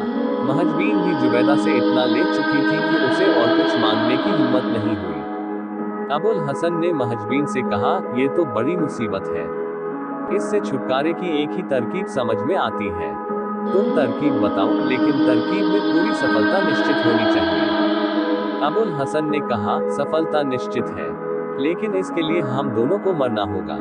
महजबीन भड़क कर बोली, तुम्हें मरने का शौक है तो तुम मर जाओ, मैं तो नहीं मरती। मुझे तो बहुत कुछ दुनिया देखनी है। अबुल हसन ने कहा, आखिर हो तो औरत ही, अक्ल कहाँ से आएगी तुम में? औरतों के बारे में तो विद्वानों ने कहा ही है कि बुद्धिहीन होती है। अरे मैं सचमुच मरने को कहाँ कह रहा हूँ, मैं तो सिर्फ ये कह रहा था कि हम लोग मरने का बहाना करते। एक तुम हो कि मरने का नाम सुना और होश गायब हो गए। महजबीन ने कहा कि अगर बहाना ही बनाना है तो मैं तैयार हूँ, लेकिन तुम मुझे पूरी योजना बताओ कि मैं उस पर कार्य कर सकूं। अबुल हसन ने कहा, मैं दालान में पश्चिम की ओर पांव करके लेट जाऊंगा। तुम मेरे सिर पर एक पगड़ी रख देना और मेरे शरीर पर सफेद चादर डाल देना। फिर कपड़े फाड़कर बाल बिखरा कर विलाप करते हुए जुबैदा के पास जाना। वह जरूर तुम्हें कुछ धन दे देगी ताकि मेरा जनाजा अच्छी तरह से निकले, और वह तुम्हें भी नए थान देगी कि अपने कपड़े सिला लो। जब तुम धन लेकर महल से आना तो मैं उठ बैठूंगा और तुम लेटकर मरने का स्वांग करना। मैं तुम पर सफेद चादर डालकर कपड़े फाड़कर बाल बिखरा कर खलीफा के पास जाऊंगा और तुम्हारे मरने की सूचना दूंगा। आशा है कि जुबैदा जितना देगी खलीफा उससे अधिक देगा। महजबीन ने कहा, ये योजना बहुत अच्छी है। वे लोग निस्संदेह हमारी अच्छी मदद करेंगे। हमने होशियारी और पूरे सहयोग के साथ काम किया तो जरूर फायदा होगा। अतः अबुल हसन पश्चिम की ओर पांव करके लेट गया। उसकी पत्नी ने उसे सफेद चादर उड़ा दी और उसके मुंह पर मलमल का कपड़ा डालकर पगड़ी रख दी ताकि उसकी सांस न रुके। फिर अपने सिर का कपड़ा फाड़कर बाल बिखरा कर विलाप करने लगी और ऐसी ही हालत में जुबैदा के महल में गई और उसे अबुल हसन की मौत की खबर दी। जुबैदा तथा अन्य दासियों को ये सुनकर बहुत अफसोस हुआ। महजबीन जुबैदा की चहेती दासी रह चुकी थी। उसने महजबीन को 1000 अशरफिया और कमख्वाब का एक भारी थान दिया और कहा कि थान को कफन के काम में लाना और अशरफियों से अंतिम संस्कार करना। महजबीन अपने घर आई और उसने अशरफियों का तोड़ा और थान दिखाया। अबुल हसन इन्हें देखकर बहुत खुश हुआ और उठकर खड़ा हो गया। अब महजबीन ने कहा कि मैं मरने का स्वांग रचती हूँ और तुम जाकर खलीफा से कुछ सहायता की जुगाड़ करो। अबुल हसन ने कहा, तुम मुझे क्या सिखा रही हो? मेरी ही बताई हुई तो ये तरकीब है। मैं इन बातों में तुमसे कुछ कम चतुर नहीं हूँ। तुम मुर्दा तो बनो, फिर देखो कि मैं कितना बढ़िया नाटक करता हूँ। अब महजबीन पश्चिम की ओर पांव करके लेट गई और अबुल हसन रोता पीटता दरबार की ओर चला गया। दरबार में जाकर उसने इतने ऊंचे स्वर में विलाप किया कि वहां के सारे कामकाज रुक गए और सब लोग उसकी ओर देखने लगे। खलीफा ने पूछा, अबुल हसन, तुम्हें क्या हुआ है? क्यों इस तरह रो रहे हो? उसने कहा, सरकार, मैं तो लुट गया। आपने जिस सुंदरी महजबीन से मेरी शादी कराई थी वह भगवान को प्यारी हो गई। अब मैं क्या करूं, सरकार? खलीफा को उसका दुख देखकर बड़ा खेद हुआ और उसके चेहरे पर दुख के चिन्ह प्रकट हुए। ये देखकर खुशामदी दरबारियों ने भी हाय हाय करनी शुरू कर दी। खलीफा ने भी 1000 अशरफिया और भारी कमख्वाब का थान देकर उसे विदा किया। उसने घर जाकर यह चीजें महजबीन को दिखाई तो महजबीन भी बहुत खुश हुई। उधर खलीफा को महजबीन के मरने का इतना अफसोस हुआ कि वह दरबार का काम जल्दी निपटाकर महल में आया और बेगम को शोकमग्न देखकर दिलासा देने लगा, भगवान की इच्छा के आगे किसी का वश नहीं है। अब तुम महजबीन को भूल जाओ, वह वापस नहीं आ सकती। जुबैदा ने कहा, आप क्या कह रहे हैं? महजबीन नहीं बल्कि अबुल हसन मरा है। मैं तो महजबीन के वैधव्य से दुखी थी। खलीफा ने हंसकर मसरूर से कहा, देखो बेगम जैसी समझदार औरत ऐसी पागलपन की बात कर रही है। मरी है महजबीन और यह कह रही है कि अबुल हसन मरा है। अरे बेगम साहबा, अबुल हसन के मरने का रंज न करो, वह तो मरा ही नहीं है। तुम अगर अपनी पुरानी और प्रिय दासी की मृत्यु का शोक करो तो समझ में आने वाली बात है और स्वाभाविक भी है। अबुल हसन हट्टा कट्टा है। अभी कुछ ही देर पहले वह अपनी स्त्री की मौत पर रोता बिलखता दरबार में आया था। सभी लोगों ने उसे देखा। यह मसरूर भी उस समय मौजूद था। ये भी मेरी बात की पुष्टि करेगा। इससे पूछो कि मैंने क्रियाकर्म के लिए अबुल हसन को 1000 अशरफिया और कमकवाब का एक थान दिलवाया है या नहीं। अबुल हसन रोते रोते ही दुआएं देकर चला गया। मलिका जुबैदा बोली, हुजूर, मैं जानती हूँ कि विनोदप्रियता आपके स्वभाव में है, इसलिए ऐसी बात कह रहे हैं, किंतु यह अवसर हंसी मजाक का नहीं है। अबुल हसन बहुत अच्छा आदमी था। आपका तो वह प्रिय दरबारी था। स्वाभाविक तो ये था कि आपको उसकी मृत्यु पर खेद होता और आप है कि कहते हैं महजबीन मर गई। खलीफा ने कहा, बेगम मैं तुम्हें कैसे समझाऊं कि मैं मजाक नहीं करता। ये वास्तविकता है कि अबुल हसन जीता है और महजबीन की मृत्यु हो गई है। जुबैदा ने कहा, आपको कुछ भ्रम है। दासी का पति मरा है, वह नहीं मरी। अभी कुछ देर पहले वह रोती हुई मेरे पास आई थी और बहुत देर तक अपने पति की मृत्यु पर विलाप करती रही। उसकी दशा देखकर यह सब दासियां रोने लगी, बल्कि मुझे भी रोना आ गया। आप इन सब से पूछ सकते हैं कि यह बात ठीक है या नहीं। मैंने महजबीन को मृतक का संस्कार करने के लिए 1000 अशरफिया और कमकवाब का एक थान दिया है। मैं तो आपके पास अबुल हसन के मरने की खबर भिजवाने वाली थी। दोनों देर तक इसी तरह तकरार करते रहे। अंत में तंग आकर खलीफा ने मसरूर से कहा, मैं जानता हूँ कि महजबीन मरी है, फिर भी यह बहस खत्म होनी चाहिए। तुम जाकर अपनी आंखों देखकर आओ कि महजबीन मरी है या नहीं। मसरूर के जाने के बाद भी खलीफा और जुबैदा में बहस होती रही। दोनों अपनी अपनी बात पर अड़े थे। खलीफा ने कहा, इसी बात पर हम दोनों में बाजी लग जाए। अगर अबुल हसन के मरने की तुम्हारी बात सच निकले तो मैं फलां बाग तुम्हारे नाम कर दूंगा, और अगर महजबीन की मौत की मेरी बात सच निकली तो मैं तुम्हारा कठपुतलियों वाला महल ले लूंगा। जुबैदा ने कहा कि मुझे ये शर्त मंजूर है। वे दोनों मसरूर की वापसी की प्रतीक्षा करने लगे। अबुल हसन को ये तो मालूम ही था कि इस बात को लेकर खलीफा और मलिका जुबैदा में तकरार हो जाएगी और वास्तविकता की जांच कराई जाएगी, इसलिए वह होशियार था। उसने अपना दरवाजा बंद कर रखा था, लेकिन एक छेद से अपने घर की ओर आने वालों को देख रहा था। जब उसने मसरूर को सीधा अपने घर की ओर आते देखा तो समझ गया कि यह खलीफा का भेजा हुआ आ रहा है।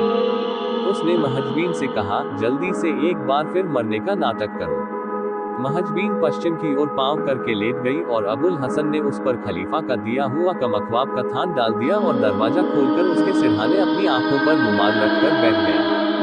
मसरूर आया और जब उसने अबुल हसन को मातम करते देखा तो उसे संतोष हुआ कि खलीफा बेगम के सामने अपनी बात सिद्ध कर देगा।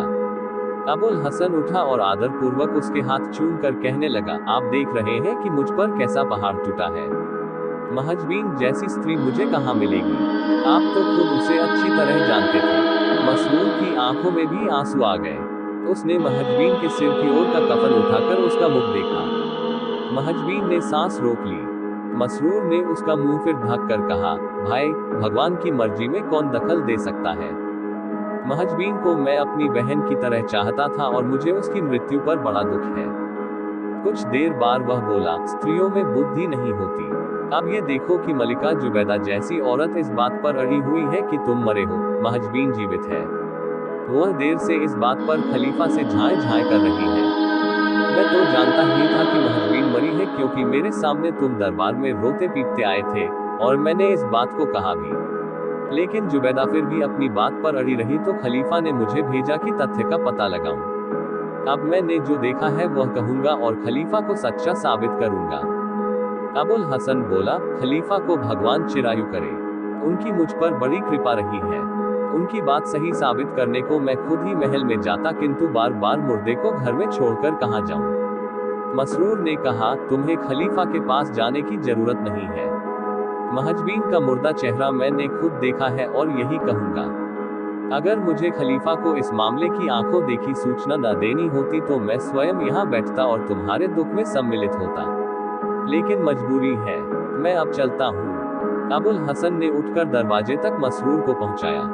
जब मसरूर दूर चला गया तो उसने जुबैदा के ऊपर से थान उठाया और कहा, अब तुम उठ बैठो। मुझे विश्वास है कि मलिका जुबैदा मसरूर की बात पर विश्वास नहीं करेगी और अपनी किसी विश्वस्त दासी को यहाँ का हाल जानने के लिए भेजेंगी। महजबीन ने उठकर वही मातमी कपड़े पहन लिए।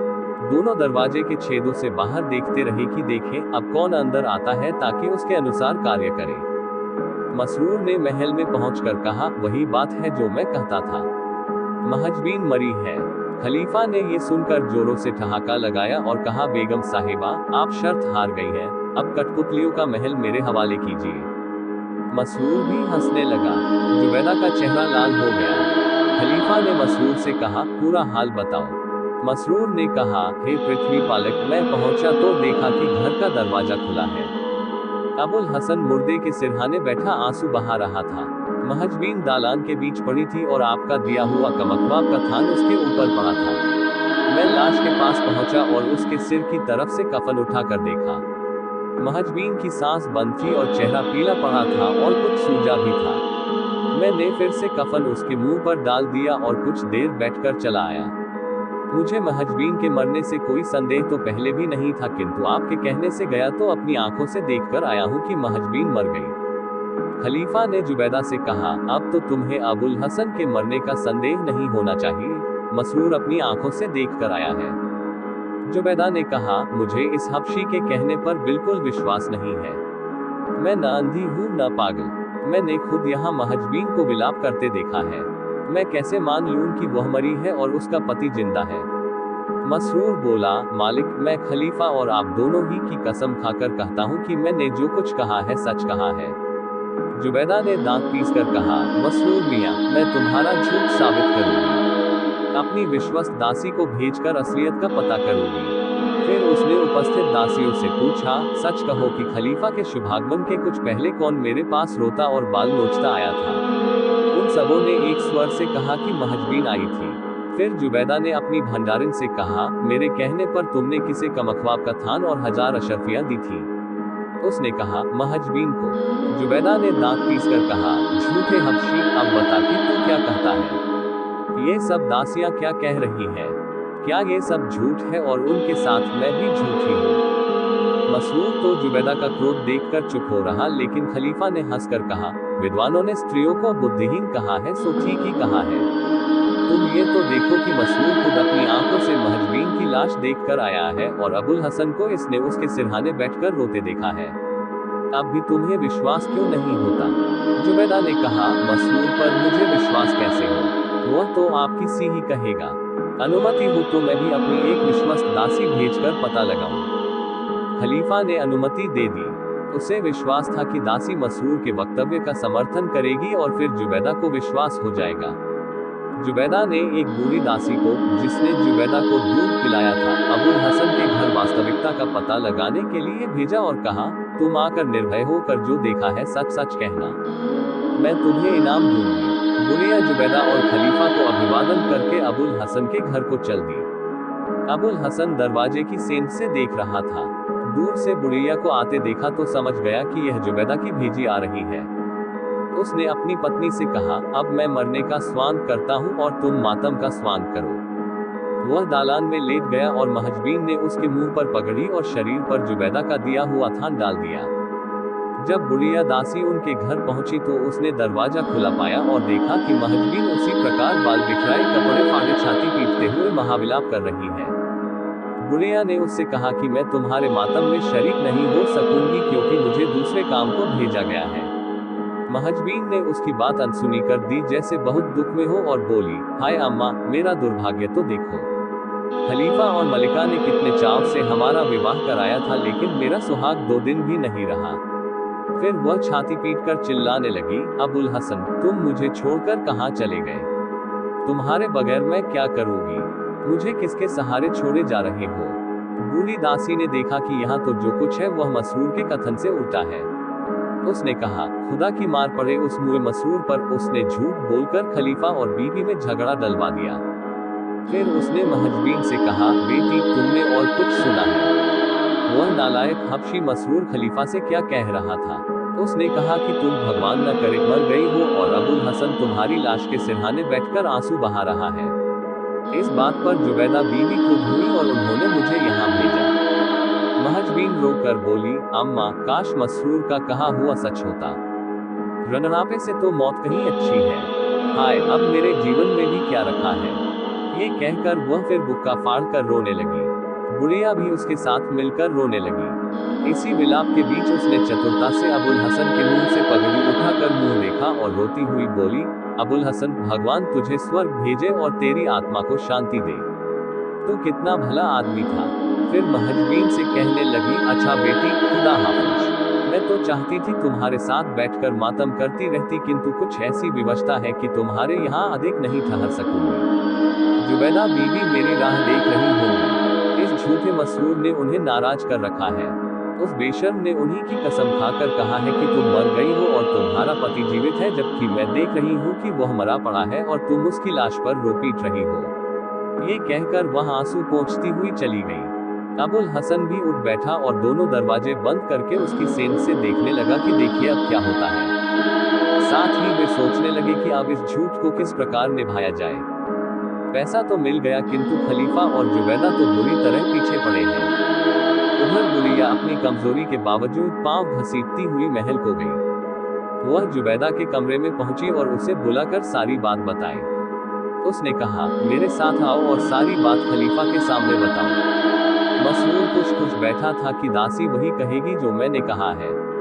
लेकिन दासी मसरूर से बोली, मियाँ तुम बड़े ही झूठे आदमी हो।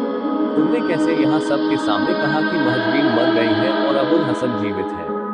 मैंने खुद अपनी आंख से देखा कि वह मरा पड़ा है और बेचारी महजबीन छाती पीट पीट कर रो रही है। तुम्हें लेकर ही महल का प्रबंध बनाया गया है। ऐसे जिम्मेदार आदमी होकर तुम्हें सफेद झूठ बोलते शर्म नहीं आई। तुम्हें तो इस प्रकार अपने स्वामी को धोखा देने के अपराध में कारावास मिलना चाहिए। मसरूर चीख कर बोला, क्या बकवास कर रही है बुढ़िया। मरने के करीब हो गई है लेकिन झूठ बोलना न छोड़ा। कयामत के दिन खुदा को क्या मुंह दिखाएगी। तुझे नरक में जाने का भी डर नहीं है। मैंने खुद उस स्त्री को मृत देखा है। बुढ़िया बुरी तरह बिगड़ कर बोली, झूठा तू खुद और तेरे बाप दादे। मुझे झूठा बना रहा है। मैं खुद देख कर आ रही हूँ कि अबुल हसन की लाश पड़ी है। उसका मरा मुंह देखा है। मसरूर बोला, शैतान की खाला, बराबर झूठ बोले जा रही है। खुदा तेरा मुंह काला करे। बुढ़िया बोली, तेरा मुंह तो पहले ही से काला है, भगवान तुझसे समझेगा। जुबैदा ने खलीफा से कहा, देखिए आपका नौकर कितना झूठा और धृष्ट है। इसने मेरी दूध पिलाने वाली को क्या क्या नहीं कहा। आप सब कुछ सुनकर भी चुप रहे, उसे कुछ नहीं कहा। ये कहकर जुबैदा ने अंतिम अस्त्र अपनाया, यानी रोना शुरू कर दिया। खलीफा की समझ में कुछ नहीं आ रहा था कि किसे झूठा समझे किसे सच्चा। वह बहुत देर तक चुप रहा। अन्य लोग भी चुप हो गए। अंत में खलीफा ने कहा, हम दोनों में कोई दूसरे के सामने अपने को सच्चा साबित नहीं कर सका। मसरूर और तुम्हारी दाई भी एक दूसरे को झूठा कह रहे हैं। अब एक ही बात मुमकिन है, वो ये कि हम सभी अबुल हसन के घर चलकर देखें कि क्या बात है। जुबैदा ने मंजूर किया क्योंकि अबुल हसन का घर पास ही था। सब लोग पैदल ही चल पड़े। रास्ते में भी मसरूर और बुढ़िया दासी झगड़ते और एक दूसरे को झूठा कहने लगे। जुबैदा ने भी दाई का पक्ष लेकर मसरूर को बुला भला कहा। मसरूर बोला, मलिका, ये सच्ची हो तो मेरे साथ शर्त बंधे। मैं झूठा हूँ तो इसे एक सुनहरी कमख्वाब का थान दूं, और अगर इसका झूठ साबित हो तो यह मुझे ऐसा ही थान दे। जब इसे कमख्वाब का थान देना पड़ेगा तो मालूम होगा कि झूठ बोलने का नतीजा क्या होता है। बुढ़िया बोली, मुझे शर्त मंजूर है। थान मसरूर ही को देना पड़ेगा, मुझे नहीं। अबुल हसन और महजबीन दोनों ने देखा कि सभी लोग चले आ रहे हैं। महजबीन घबरा कर बोली, मारे गए। अबुल हसन बोला, डरती क्यों हो। घबराहट में तुम वह भी भूल गई जो मैंने तुमसे कहा था। तुम वही करो, बाकी बात मैं संभाल लूंगा। उसके बाद दोनों ही अपने अपने कफन के लिए मिला हुआ थान अपने अपने ऊपर डालकर लेट गए। जब खलीफा, जुबैदा और उनका दल मकान पर पहुंचा तो सब लोग दरवाजा ठेलकर अंदर पहुंचे और देखा कि दोनों मुर्दे की तरह पड़े हैं। जल्दी में वे ये भी न सोच पाए कि दोनों मुर्दों पर कफन कैसे पड़ा है। जुबैदा ने खलीफा से कहा, हाय अभागी महजबीन बेचारी अपने पति का वियोग नहीं सहन कर सकी और खुद भी मर गई। फिर दाई और मसरूर की ओर देखकर बोली, तुम लोगों के बार बार आने जाने से इसका रंज इतना बड़ा कि यह भी मर गई। खलीफा ने कहा, नहीं, ये बात बिल्कुल नहीं है। पहले महजबीन मरी है, फिर रंज की वजह से अबुल हसन मरा है। मैं शर्त जीत गया और कठपुतलियों का महल तुम्हारे हाथ से गया। जुबैदा ने कहा, आपका बाग मेरा हुआ क्योंकि मैं जीती हूँ। अभी मेरी दाई महजबीन को जीवित देख गई है, स्पष्ट है कि वही बाद में मरी है। इसी तरह की बहस मसरूर और बूढ़ी दासी के बीच होने लगी क्योंकि कोई भी शर्त हारना नहीं चाहता था। अजीब स्थिति थी। सभी के आने पर भी समस्या जहां की तहां रही। अब ये कौन बताता कि पहले किसकी मृत्यु हुई। खलीफा ने बहुत देर तक विचार किया, फिर अबुल हसन और महजबीन के बीच में बैठ गया और पुकार कर बोला, मैं इसी समय 1000 अशरफियां उस आदमी को दूंगा जो स्पष्ट रूप से सिद्ध कर सके कि इन दोनों में पहले कौन मरा। 1000 अशरफियों का लालच दोनों को हुआ। अबुल हसन ने अपने ऊपर का थान उतार फेंका और खलीफा के पैरों पर गिरकर बोला, सरकार पहले यह मरी थी। इसी तरह महजबीन जुबैदा के पांवों पर गिरकर बोली, महारानी मैं नहीं, ये पहले मरा है। जुबैदा मुर्दों को बोलते देखकर चीखकर खलीफा से लिपट गई। खलीफा भी स्तंभित सा रह गया। कुछ देर बाद स्वस्थ होने पर जुबैदा हंसते हुए बोली, दुष्टा तेरे ही कारण मैं और खलीफा दिन भर एक दूसरे से लड़ते रहे। खैर मुझे यही संतोष है कि तू जीवित है, तुझे सजा न दूंगी, लेकिन ये तो बता कि यह तमाशा क्यों किया था। इसी प्रकार खलीफा ने भी हंसते हुए अबुल हसन से कहा, क्यों बे, यह क्या हरकत थी। तुम दोनों के इस नाटक से हम लोग आपस में लड़ते रहे और इस समय मेरी हंसी नहीं रुक रही। अगर मैंने हंसना शुरू किया तो शायद हंसते हंसते मर जाऊंगा। अबुल हसन ने कहा, सरकार आपने कृपापूर्वक हम दोनों का विवाह कराया। हम लोग आनंद पूर्वक रहने लगे, किंतु हमारा आनंद अधिक ही बढ़ गया। मेरा हाथ खुल गया और मैं अनाप शनाप खर्च करने लगा। मुझ पर इतना कर्जा हो गया कि तनख्वाह में उसकी अदायगी संभव हो नहीं थी। आपकी सेवा में आने के बाद व्यापार भी मैंने बंद कर दिया था। विवश होकर आखिर इस नीच हरकत पर उतर आया ताकि झूठ बोलकर ही कुछ पैसा मिल जाए। मैंने सब कुछ आपसे कह दिया। आपका अधिकार है, चाहे क्षमा करे चाहे दंड दे। खलीफा ने हंसकर कहा, ये क्यों नहीं कहता कि मैंने जो छल तुझसे किया था तूने उसका बदला ले लिया। खैर मुझे तेरा नाटक बहुत पसंद आया। तूने ये भी अच्छा किया कि किसी और के आगे हाथ नहीं फैलाया। अब ये 3000 अशरफियां और दोनों थान तुम लोगों के हुए, लेकिन आइंदा संभल कर खर्च करना। अब की बार ऐसी हरकत हुई तो कठोर दंड दिया जाएगा। अबुल हसन और उसकी पत्नी ने सिर नवाया। इसके बाद सारी जिंदगी उन दोनों ने हंसी खुशी और आराम से बिताई।